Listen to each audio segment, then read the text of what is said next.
initial stage of our development process is that we all got together and then we brainstormed ideas. And then from brainstorming ideas, we started to develop our concept and then eventually a storyboard.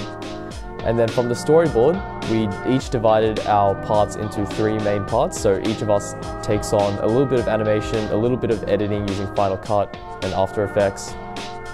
And so we're each doing a little bit of everything so we can develop our own skills as well. In the opening scene where we have the waterfalls being drawn onto the quadrangle windows, we considered to be drawn on the windows instead of somewhere else so that it gives this sense of symmetry within the actual quadrangle building because the building itself is symmetrical.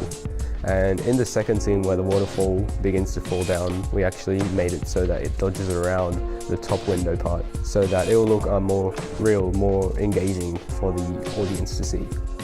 At first we used Illustrator. However, it seemed that it was just imperfect, not natural, kind of artificial, if I was to be honest. So we decided to paint these waterfalls on a transparent glass type of thing.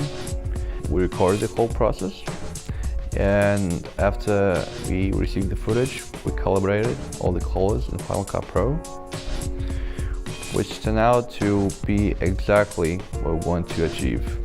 So the concept that we wanted to go for our vivid projection revolves around 2 main themes. One is Aboriginal culture and its connection with nature as well, so culture and nature. We show those themes through symbolism, so for example our waterholes, our Aboriginal waterholes.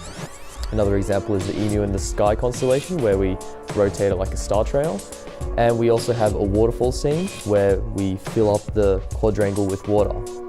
To develop the actual waterfall, we had to also film sand falling on Lego blocks. And we use Lego blocks because that will effectively portray and play with the facade of the windows, as if the quadrangle windows are physical objects. The equipment we used to film our sound footage was actually, we were fortunate enough to get access to a Blackmagic cinematic camera, and we got access to that because my neighbor was trying to film a yoga tutorial and create a full-scale production. We were fortunate enough to become a test subject for his first shooting using that actual camera. So yeah, our waterfall scene is very high resolution. After we finished developing our main projection on After Effects, we sent the low resolution file over to our con student, and that's where he could then time everything perfectly and finally develop the final sound for our projection. So the process I went through was really quite heavily influenced by the visuals, or at least like the initial concept of the visuals. So the thing that I wanted to pick up on the most was a lot of use of movement in the video and this sort of contrast between these quite abstract visuals and then the organic effect of the waterfalls.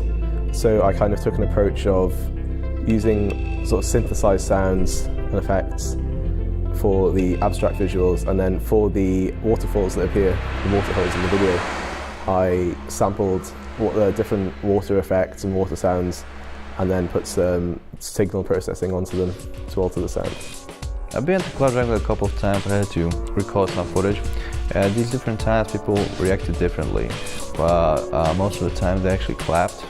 I really felt happy that the people enjoyed our projection so far.